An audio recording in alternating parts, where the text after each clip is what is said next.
Bismillahirrahmanirrahim. Assalamualaikum warahmatullahi wabarakatuh.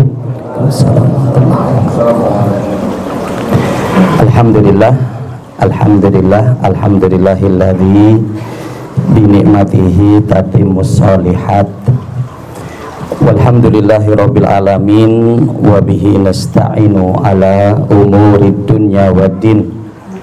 Wassalatu wassalamu ala asyrafil anbiya'i wal mursalin habibina Muhammadin wa ala alihi wa ashabihi wa man tabi'ahum bi ihsanin ila yaumiddin.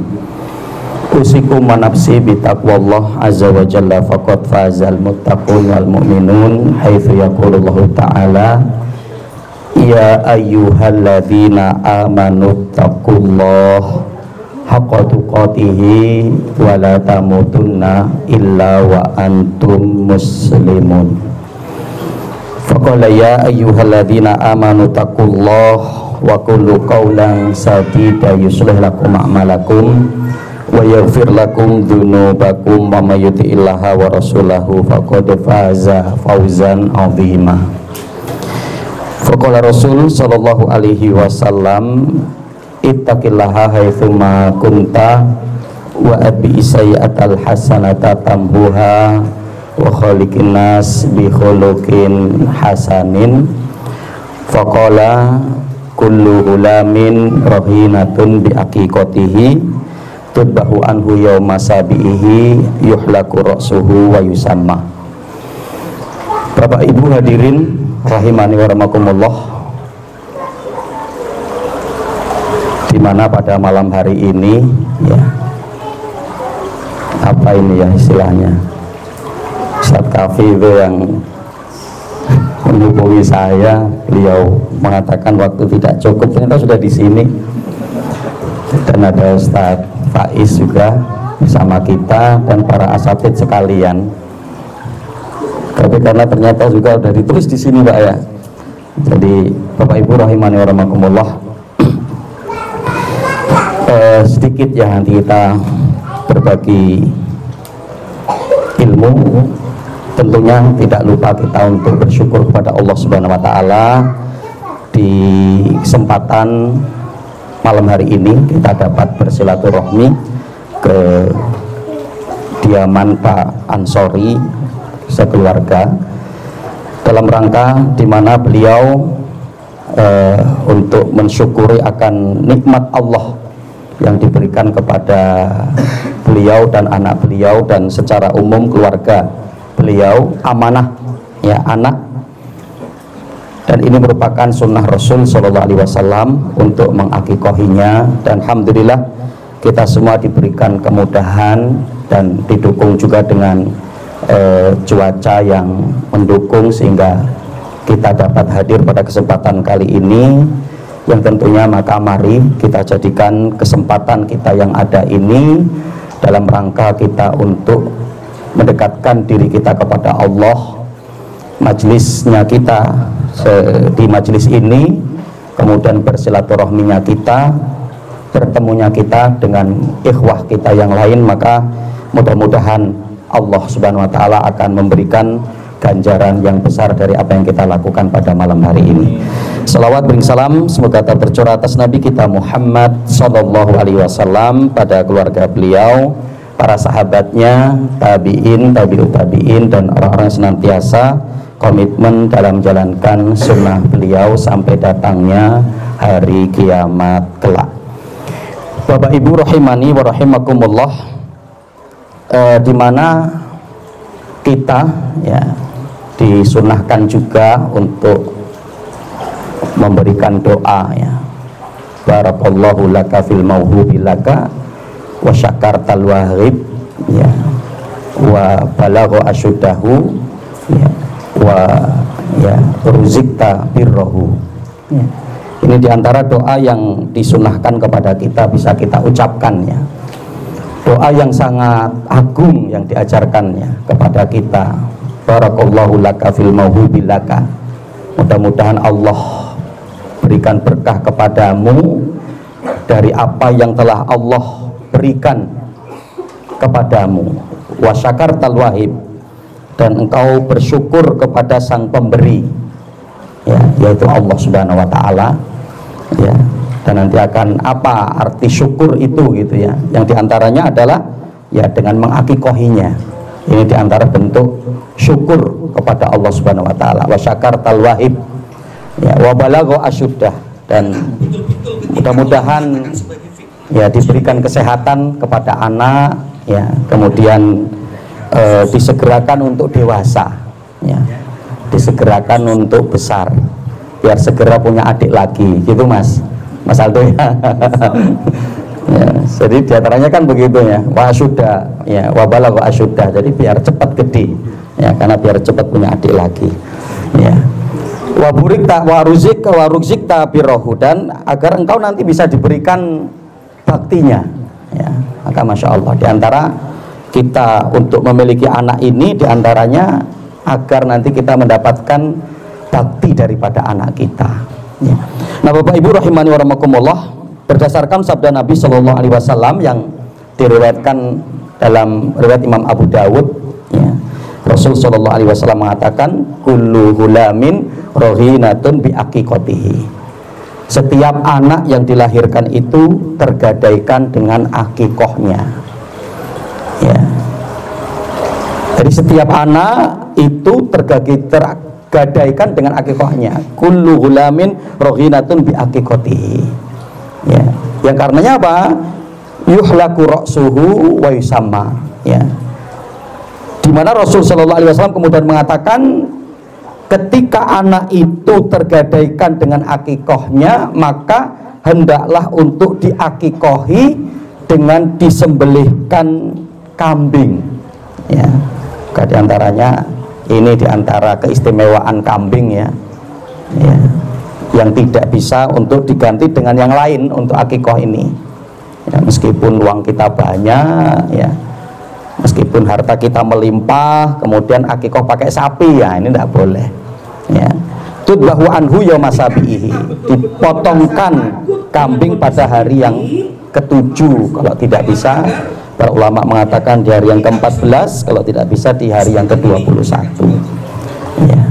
Yuhlaku ra'suhu wa yusamma, di mana untuk dicukur rambutnya, dan kalau memungkinkan untuk ditimbang dan diberikan sedekah, ya, seberat perak atau emas dari berat rambut tersebut, wa yusamma, dan diberi nama, ya. Dan ini sudah diberi nama, ya, Aisyah Rafifah Al-Husna, ya, nama yang sangat baik sekali, ya, nama yang sangat baik sekali. Aisyah, ya, istri Rasul kan, ya, Rafifah, ya, Rafifah, ya, Rafif, ya, yang lembut, ya. Kemudian Al-Husna, yang baik, ya. Al-Husna itu artinya adalah baik, dan tentunya bahwa nama itu adalah satu doa, ya, satu doa yang untuk kita setiap memanggil namanya adalah kita mendoakan anak tersebut, ya, untuk menjadi apa yang menjadi harapan kita. Nah Bapak Ibu rahimani wa rahimakumullah, para ulama menghukumi bahwa akikoh ini adalah sunnah. Kalau Imam Abu Bakar Jabir Al-Jazairi menghukumi sebagai sunnah mu'akkadah, sunnah yang ditekankan, yang seyogianya tidak ditinggalkan. Maka kalau Imam Ahmad bin Hambal itu kan sampai menghukumi kalau seorang pada waktu untuk mengakikohi anak belum memiliki rizki, maka boleh untuk berhutang selagi memiliki pandangan dapat membayar. Karena diantaranya apa? Saking beratnya tadi, kullu hulamin rohinatun bi akikotihi, tergadaikan dengan akikohnya.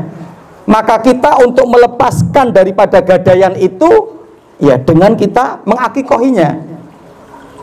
Kita mendapati penjelasan ketika, ya, Atta Al-Khurasani ditanya, ya, oleh Yahya bin Hamzah, apa yang dimaksud bahwa anak itu akan tergadaikan dengan akikohnya, ya. Maka beliau mengatakan yuhromu syafa'ata waladihi, ya. Jadi Yang dimaksud bahwa anak itu tergadaikan dengan akikohnya adalah akan diharamkan ya syafaat dari anaknya. Ya, jadi kalau ada seorang yang keluarga melahirkan anak yang kemudian dia tidak mengakikohi, maka tergadaikan. Yang dimaksud adalah anak nanti terhalangi tidak bisa memberikan syafaat kepada kedua orang tuanya.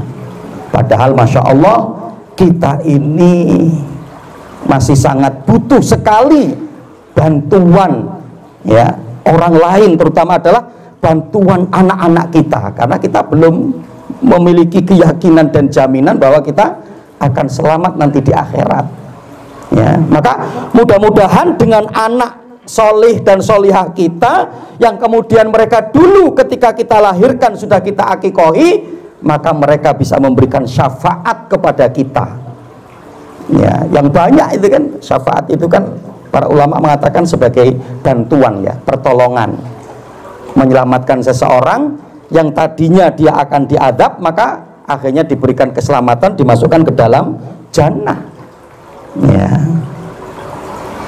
Jadi kita mendapati itu kan dalam Tirmidzi ya, ketika ada seorang ayah yang sudah pesimis ya, kemungkinan besar ya dimasukkan ke dalam neraka, ternyata ketika diumumkan oleh para malaikat diangkat derajatnya dan dimasukkan ke dalam jannah.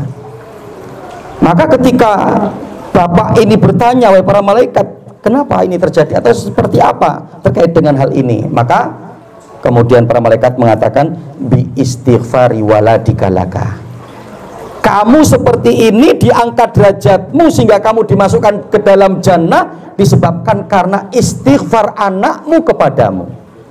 Masya Allah, akhirnya terselamatkan sehingga dimasukkan ke dalam jannah ya. Nah sehingganya bagi kita mari untuk berkonsentrasi juga ketika Allah titipkan amanah anak kepada kita, kita perlu persiapkan untuk akikohnya dalam rangka kita melepaskan gadaian ini agar nanti anak-anak kita bisa memberikan syafaat kepada kita ya. Bapak Ibu rahimani wa rahimakumullah, kemudian setelah dari akikoh ini yang terpenting adalah bagaimana kita mendidik mereka ya. Ya, insya Allah untuk mengakikohi satu amalan ya yang terlihat ya, insya Allah itu adalah sesuatu yang mudah ya, ketika kita diberikan kemudahan oleh Allah. Tapi setelah kita mengakikohi anak ini ya, yang Allah Subhanahu wa taala menyebutkan dalam surat An-Nisa ya, ayat yang ke-9, wal yakhshal ladzina law taraku min khalfihim dzurriyyatan dhi'afan khafu 'alaihim wal yattaqullah wal yaqulu qaulan sadida. Wal yakhshal ladzina law taraku min khalfihim dzurriyyatan dhi'afan, hendaklah para ayah, hendaklah para ibu, mereka itu takut kalau meninggalkan generasi-generasi yang lemah, generasi yang lemah imannya, generasi yang lemah akidahnya, generasi yang lemah ibadahnya, generasi yang lemah fisiknya, generasi yang lemah ekonominya. Maka hendaklah orang tua itu was-was, hendaklah orang tua itu takut ya. Tapi di mana Pak? Ketika kita betul-betul merasa takut dengan kondisi ini, maka seyogianya kita berusaha ya, kita untuk berikhtiar bagaimana agar ya kita bisa meninggalkan keluarga yang kuat ya. Di kesempatan ini saya akan coba untuk menyebutkan terkait dengan 3 hal yang bisa kita upayakan ya, karena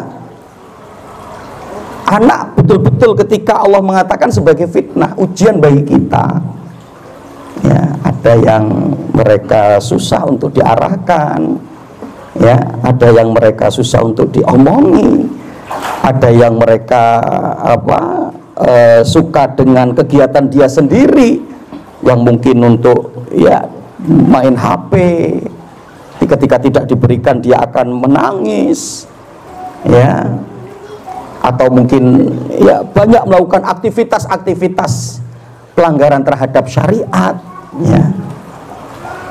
Nah, setidaknya kita sudah berikhtiar mengusahakan, ya. Hari ini kadang Masya Allah melihat orang diem itu, tapi ketika dengan ada HP-nya ternyata buat TikTok gitu, ya, ya, di mana-mana. Kadang ya pulang dari sekolah buat TikTok, apalagi ketika di kolam renang, wow, buat TikTok gitu kan. Ya Allah, di tempat-tempat umum itu, ya. Nah ini, maka mendidik anak itu penuh dengan tantangan, ya. Setidaknya dengan upaya yang kita lakukan, berikhtiar, Allah akan berikan kemudahan, maka kita nanti memiliki pertanggungjawaban di hadapan Allah. Yang pertama tentunya harus adanya usaha serius, usaha sungguh-sungguh, usaha benar-benar yang dilakukan oleh orang tuanya untuk mendapatkan atau memiliki anak yang soleh dan solihah. Nah, jadi artinya apa? Pertama dari orang tua, karena kalau orang tua tidak memiliki keinginan itu ya sudah, ya. Karena apa? Kita akan melihat dalil yang ada itu berbicara begitu. Seperti kita mendapati surat Al-Furqan ya ayat 74. Allah mengatakan yang menjadi doa harian kita, ya, Rabbana hablana min azwajina wa dzurriyyatina qurrata a'yun. Ya. Wahai Rabb kami, Rabbana hablana, ya Allah berikanlah kepada kami, Rabbana hablana min azwajina, dari istri kami, wa dzurriyyatina, dan keturunan kami, qurrata a'yun. Ya. Agar menjadi apa? Qurrata a'yun, istri dan anak kita itu agar menjadi qurrata a'yun untuk kita. Imam Ibnu Katsir menjelaskan apa yang dimaksud dengan qurrata a'yun. Qurrata a'yun itu apakah ketika anak kita sudah bisa nyanyi gitu kan, kadang Masya Allah, Alhamdulillah qurrata a'yunku sekarang sudah bisa nyanyi. Loh, apakah emang begitu? Qurrata a'yun itu apakah ketika anak kita sudah bisa melukis gitu kan? Tapi disebutkan oleh Imam Ibnu Katsir yang dimaksud dengan qurrata a'yun itu adalah ta'atullah. Ketika istri dan anak kita melakukan ketaatan kepada Allah. Maka Imam Al-Qurtubi pun mengatakan begitu, tidak ada pandangan yang paling menyenangkan dari seorang suami kecuali ketika an yara, ya, min zaujatihi wa auladihi muti'ina lillah. Beliau mengatakan tidak ada pandangan yang paling menyejukkan mata bagi seorang ayah kecuali ketika dia mendapati istri dan anaknya melakukan ketaatan kepada Allah. Ya, itulah qurrata a'yun. Dan ketika kita meminta qurrata a'yun, yang kita mintakan untuk anak dan istri kita, tapi ayat mengatakan apa? Hablana, ya Allah berikanlah kepada kita dulu. Yang mendoakan itu siapa? Ayah. Berarti apa? Untuk kemudian agar memiliki taatullah, ketaatan kepada Allah, istri dan anak kita diawali dari bapak dulu, dari ayah dulu, dari orang tua dulu. Surat At-Tahrim ayat yang ke-6 juga berkata begitu kan? Ya ayyuhalladzina amanu qu anfusakum wa ahlikum naro. Wahai orang-orang yang beriman, jagalah diri kalian dan keluarga kalian.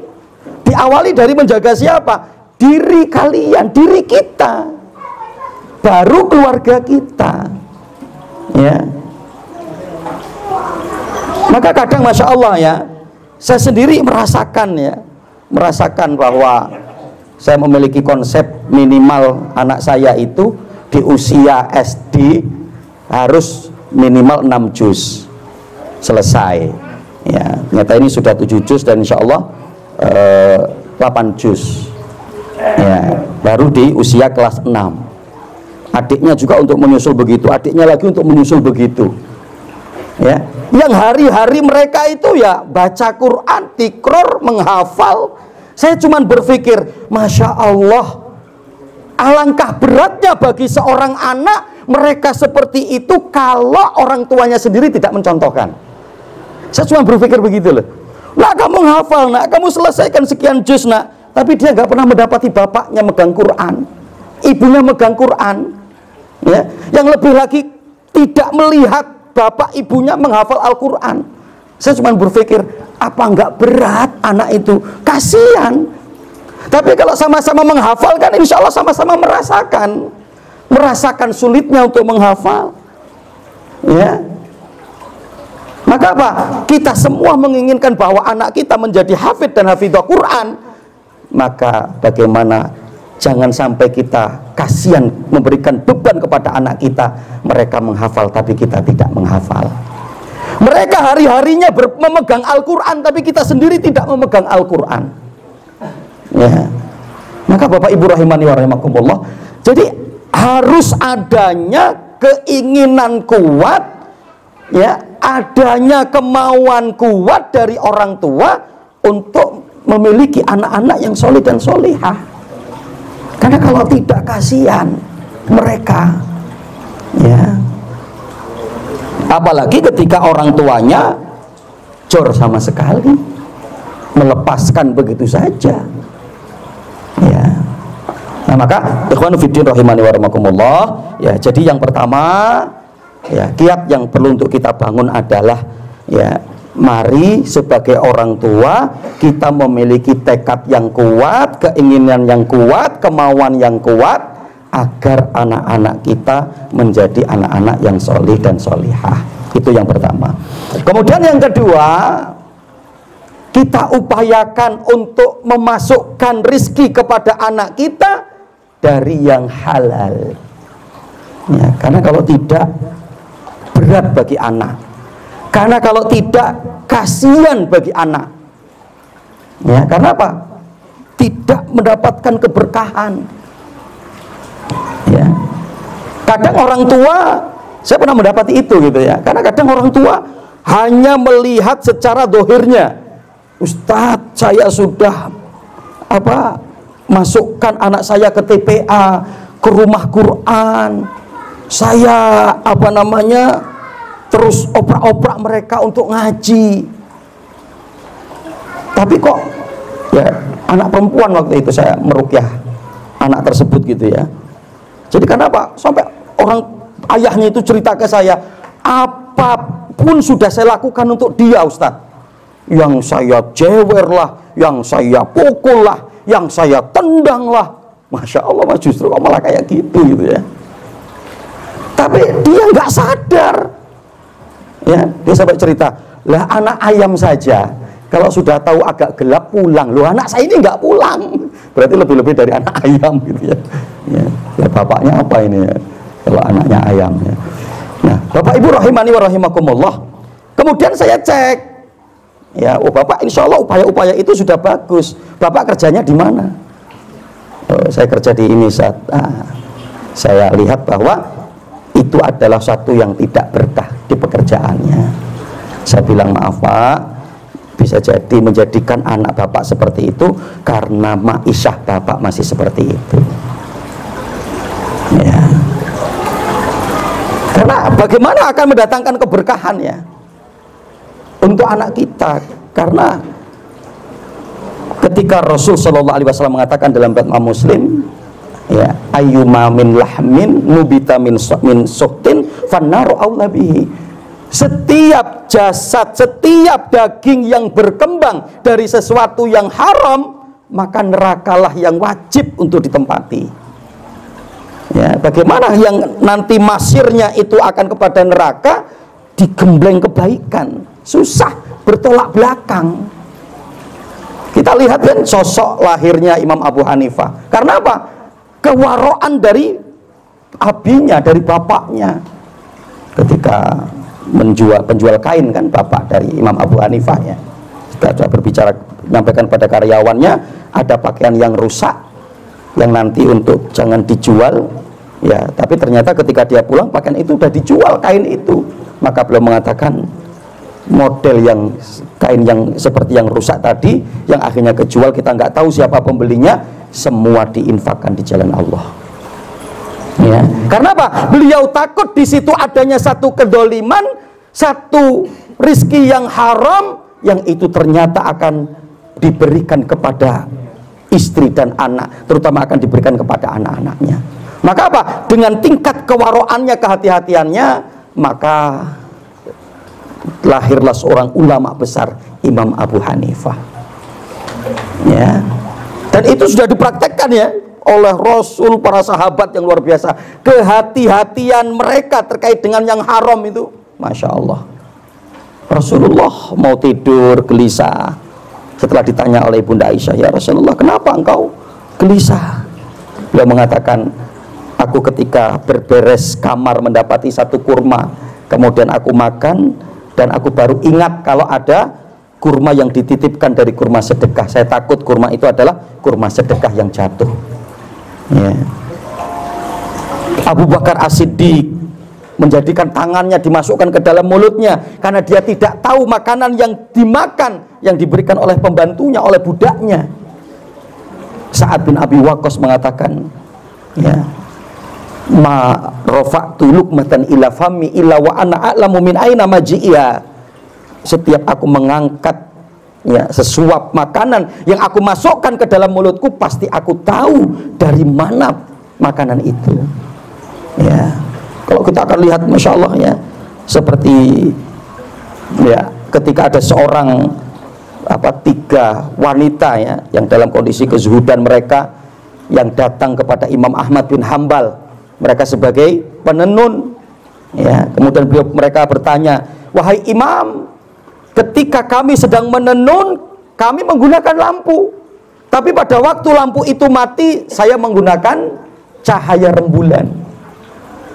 Ya, bagaimana ya terkait dengan hal ini? Maka Imam Ahmad mengatakan, kalau hasilnya beda, jual dengan harga yang beda. Demi apa? Untuk menjaga dari yang haram. Ya, kita mendapati Imam Ibnu Jauzi mengisahkan ya, ketika ada seorang wanita yang sedang mengadoni roti, ya, yang kemudian ternyata mendapatkan informasi suaminya meninggal, maka beliau langsung mengatakan, sungguhnya roti ini sekarang milik saham bersama. Ya. Jadi bukan hanya saham suaminya dengan dia, istrinya dan anak-anak, karena itu akan menjadi ahli waris sudah, maka sudah menjadi saham bersama. Takut kalau nanti di situ ternyata ada milik orang lain yang kemudian dimakan dan itu akan menjadi suatu yang haram. Ya. Para istri ya salaf dulu begitu kan, ketika mau melepas suami-suami untuk Aisyah kan, wahai para suamiku, wahai suamiku, ketika engkau pulang membawa sesuatu yang sedikit tapi halal, kami bisa bersabar, dan demi Allah kami tidak bisa bersabar meskipun itu banyak tapi dari yang haram. Ya. Nah, karenanya kaum muslimin rahimakumullah, jadi bisa kita upayakan ikhtiar kita ketika kita sungguh-sungguh ingin memiliki anak yang solih dan solihah, maka mari kita untuk lihat betul apa yang kita masukkan ke dalam mulut anak kita.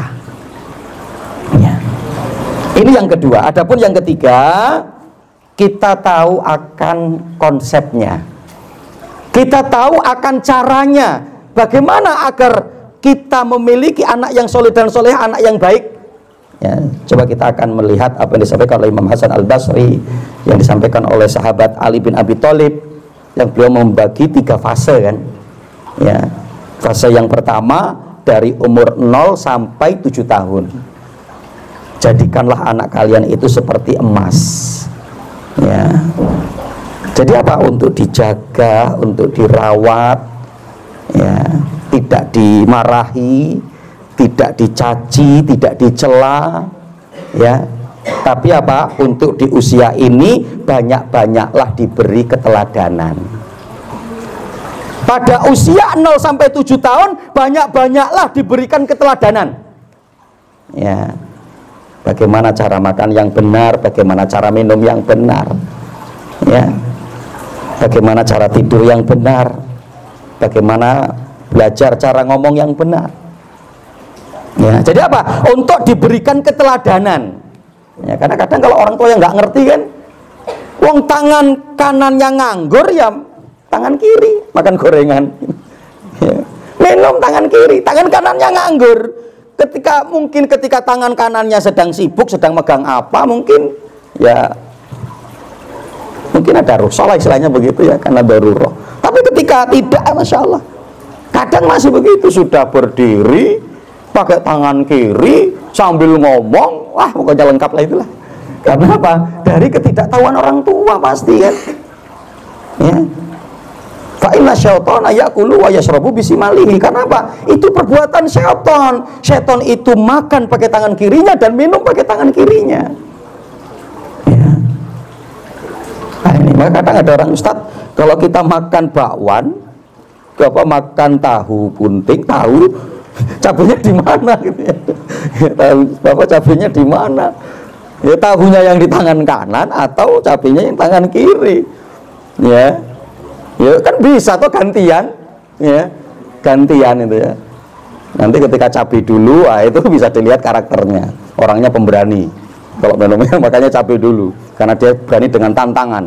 Pedes dulu, baru disusul sama bakwannya gitu ya. Tapi kalau bakwan dulu, ini biasanya nggak berani tantangan ini ya. Ya orangnya damai-damai saja gitu ya. Nah maka ikhwanu fiddin rahimani wa rahimakumullah ya. Jadi apa? Untuk diberikan keteladanan, ya, teladanan. Apalagi kadang, ya, diberikan perkara-perkara teladan yang buruk itu kan malah akan merusak daripada anak, karena jelas. Dalam doa Muslim Rasulullah mengatakan kullu mauludin yuladu alal fitrah fa abawahu yuhabidanihi au yunasiranihi au yumajisanihi. Setiap anak itu dilahirkan dalam kondisi Islam. Setiap anak itu dilahirkan dalam kondisi taat, dalam kondisi nurut. Ya, kalau kita latih dari sejak kecil itu begitu, ya, kita latih pakai jilbab gitu ya. Jadi kadang gitu, ya, itu pengaruh dari pendidikan kita, tapi kadang kita sendiri ada sedikit gitu marah-marah. Buka gerbang aja lama amat, ya cari jilbab dulu Bi. Oh iya, masih kecil aja. Ya, kamu kan masih kecil, kan Abi yang ngajarin. Oh iya juga ya, akhirnya Abinya juga kan gitu ya. Karena anak itu pada fitrahnya gitu, anak kecil itu. Banyak orang tua protes, Ustadz anakku kok susah diajak ke masjid. Lah merintahkannya kapan? SMA. Ya wajar, ya cuma dari kecil aja. Nggak mungkin anak itu, anak kecil itu, anak 5 tahun, anak 7 tahun itu nggak mungkin nggak mau diajak ke masjid. Kenapa? Masjid itu tempat luas, seneng mereka. Ini nggak masalah, seneng. Ya, bahkan kadang duluan dari abinya. Wih ke masjid dulu ya. Mau ngapa? Lari-lari. Ya nggak ada masalah kan. Gitu ya. Ya nggak apa-apa. Anak-anak itu jangan dilarang ke masjid. Gitu ya. Kalau dilarang ya kayak mana? Oh, bahkan ada masjid kadang kasih tulisan anak-anak tidak boleh ke masjid. Wah, kita ngeliat itu udah balik lagi. Ya ternyata balik juga, bapaknya juga nggak balik lagi ke masjid itu, mulangin anaknya. Ya kecewa gitu dengan masjid itu. Berarti bisa cari masjid lain lah kalau dia kecewa dengan masjid itu. Berarti besok-besok jangan bawa anaknya gitu ya. Nggak ada anak itu yang dididik dari kecil kemudian ngelawan, nggak ada. Nggak ada. Semua apa yang ada di atas muka bumi ini ditundukkan oleh Allah kepada manusia. Iya kok, wong binatang aja Allah tundukkan kok. Nggak ada kan kambing yang ketika mau disembelih ngelentak terus, nggak bisa. Meskipun ada dikit, sapi juga begitu, dikit. Hanya di berita aja itu kan, sapi mau dipotong lari-lari. Paling kan dari sekian juta satu. Mayoritas apa? Udah nurut aja. Suruh bajak nurut, mau disembelih nurut. Itu kan anak kita kalau dari sejak kecil nurut dia, ke masjid seneng. Ya, pakai pakaian muslim seneng, putri kita juga begitu. Ya, nah kemudian untuk di 7 tahun yang berikutnya, 7 tahun sampai umur 14 tahun, itu apa? Jadikan mereka seperti tawanan. Wah ini nih perjuangan bener ini kita di usia itu. Ya, yaitu apa? Arahkan, kendalikan, bimbing. Ya, jangan sampai salah, karena kadang salah. Nah, besok kamu kalau sudah lulus SD mau sekolah di mana? Lah kok sekolah di mana? Kok bapaknya nanya? Ya. Kalau anak pinter ikut taklim ini nanti ngomong, "Bapak nggak ikut taklim ya?" Ya. Kok gak ikut taklim kayak mana? Ya, harusnya bapak yang nyari sekolah untuk saya. Ya. Bahkan Bapak Ibu rahimani wa rahimakumullah, ketika apa yang diinginkan oleh anak itu salah, apa yang diinginkan oleh anak itu menyimpang di umur 7 sampai 14 tahun harus kita cegah. Apakah bentuk pencegahan kita itu sebagai satu kebencian kita? Bukan. Kadang betapa banyak seorang ayah atau seorang ibu, mereka merasa saya sayang sama anak saya kasihan sama anak saya sangat cinta sama anak saya, tapi menjerumuskan anaknya dalam keburukan. Kita mendapati pelajaran itu loh, surat Al-Baqarah 184 atau 183 ya, kait dengan surat yang berbicara tentang puasa itu. Ya. Allah mengatakan, ya ayyuhalladzina amanu kutiba alaikumusiyam. Wahai orang-orang yang beriman, diwajibkan kepada kalian puasa. Coba, Allah pertama memanggil dengan panggilan kasih sayang. Ya ayyuhalladzina amanu. Wahai orang-orang yang beriman. Wahai orang beriman, kalian hambaku, kamu hambaku yang soleh, kamu hambaku yang baik karena kamu mukmin. Lah ketika dipanggil dengan panggilan kasih sayang, kok setelah itu dikasih beban, ya kan? Kutiba alaikumusiyam, diwajibkan bagi kamu puasa. Puasa bukan sehari cuma atau 2 hari, 1 bulan. Apakah dengan ini Allah nggak sayang dengan kita? Sayang. Artinya apa? Bentuk sayang itu tidak mesti adalah sesuatu yang baik-baik yang kita anggap itu adalah aman dan nyaman untuk kita. Begitu juga untuk anak kita. Wong anak kita sedang ribut sama adiknya gitu mungkin ya. Kemudian satu dia lari ke belakang ngambil pisau. Ibu, mana pisaunya? Ini dikasih. Dia nangis-nangis, kasih pisaunya. Tapi pisaunya mau ngejar adiknya. Apakah kita kemudian harus mengasih pisau itu? Enggak, jangan. Karena apa? Itu bahaya meskipun dia nangis. Begitu juga dengan anak kita. Hari ini pendiam paling jitu ini. Ya kan, anak kita nangis, Nina, langsung diem dia, kasih HP, udah diem. Maka dia nanti tahu jurusnya. Kalau saya nangis dikasih HP, pingin HP, nangis dulu. Ini, ya. Dengan kita bersabar, jangan, nah ini jangan, ini belum waktu kamu. Ya, meskipun dia nanti nangis, masya Allah, anak-anak itu, ya, anak saya umur 2 tahun setengah, hampir 3 tahun, pinter sudah buka HP, cari YouTube dia, pinter itu dari awal loh, bukan kita sudah dalam di YouTube, buka dari awal, buka HP-nya terus dicari sama dia, wih hebat amat ini. Tapi apa? Tarik, ambil, nangis, ya biarin nangis. Ketika kita, ya Allah, kasihan, ya Allah, saya sayang sama anak saya, ya Allah, tapi kita kasih, ini yang akan terus menjadikan kecanduan dia. Betapa masya Allah kadang kita melihat ya, mata-mata yang melotot, yang akhirnya ini dituliskan di situ keterangannya apa? Kecanduan HP, ya, over main game, gamenya sering over juga, dia juga sampai over, itu kan, masya Allah. Ya, ini masalah besar ini. Ya, ini masalah besar. Anak saya yang SD itu dia bilang, saya kayak pengen teman-teman itu punya HP. Enggak. Ya. HP ini adalah alat. Hasbal hajah, sesuai kebutuhan. Kamu sekarang belum ada kebutuhan, enggak pernah akan megang HP. Harus tegas begitu. Itu tanda sayang kita sama anak kita kok. Gitu ya. Nah, maka apa? Jadi harus itu. Di antaranya kita ajari pendidikan-pendidikan Islam, kita ajari terutama sholat. Ya. Kemudian yang terakhir adalah ketika di usia 14 ke atas, ya, jadikanlah mereka itu sebagai partner. Ya. Sering diajak komunikasi, sering diajak ngobrol, sering diajak diskusi. Ya, maka kalau anak di usia 14 ke atas kok kita mau keras-kerasan, kita mau ini, susah kalau kita sudah didiknya di usia itu. Tapi kalau tadi prosesnya benar, insya Allah, ya, kalau prosesnya benar, ya, dari 0 sampai 7 kita benar cara mendidiknya, dari 7 sampai 14 tahun kita benar cara mendidiknya, tahapan-tahapan itu, maka kita ajak komunikasi. Maka diantaranya hari ini, ya, diantara program adab itu kan artinya apa? Diantaranya program adab itu adalah untuk menarik usia sedini mungkin agar dia memiliki kedewasaan. Jadi antara konsep adab itu bagaimana anak lulusan SD tapi kedewasaannya sudah seperti SMP. Bagaimana anak SMP kedewasaannya sudah seperti SMA. Bagaimana anak SMA, alumni SMA itu kedewasaannya seperti anak-anak kuliah. Itu pendidikan yang benar. Ya.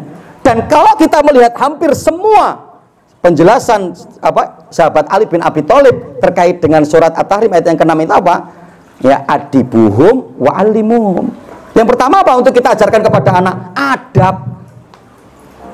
Ya, maka ini di setiap pondok pesantren, setiap sekolah harus pertama mengajarkan adab dulu. Adab kepada Allah, adab kepada Rasul, adab kepada orang tua, adab kepada guru, adab itu sebenarnya itu. Sampai anak itu betul-betul beradab terhadap Al-Quran. Sehingga jangan sampai anak menjadi hafidh Al-Quran, tapi ternyata dia tidak beradab. Dan itu banyak. Ya, banyak. Ya. Maka apa? Sahabat Ali pun mengatakan begitu, adibuhum wa allimuhum. Ajarkan adab baru ajarkan ilmu. Ya. Sahabat Umar bin Khattab pun mengatakan begitu. Ya. Adibu thumma allimu. Sahabat Umar bin Khattab mengatakan itu. Ajarkan adab, kemudian setelah itu ajarkan ilmu. Ya. Nah, maka khonfidir rahimani wa rahimakumullah, karena kalau ketika kita menargetkan sedini mungkin anak kita selesai Al-Quran 30 juz, maka diantaranya Bapak Ibu rahimakumullah, mari kita bisa menargetkan, kita bisa mengupayakan anak kita di usia SMP itu selesai 30 juz. Maka apa? Di usia nanti SMA itu sudah tinggal kita ajak dialog, ajak ngobrol, ajak komunikasi. Nah, kamu nanti mau sekolah di mana? Kamu kecenderungan kepada apa? Saya mau jadi ustadzah, saya mau jadi insinyur, saya mau jadi ahli komputer, saya mau jadi dokter. Ya monggo. Tapi sudah memiliki bekal hafidh dan hafidhah Quran. Ya, sehingga itu akan mendewasakan mereka. Wallahu ta'ala alam, Bapak Ibu rahimakumullah. Ini mungkin dapat kami sampaikan. Kurang lebihnya saya mohon maaf kepada Allah Subhanahu wa taala, saya mohon ampun. Aku qouli hadza astaghfirullahi li wa lakum wa lisairil muslimina fi kulli jambin wal aqtar.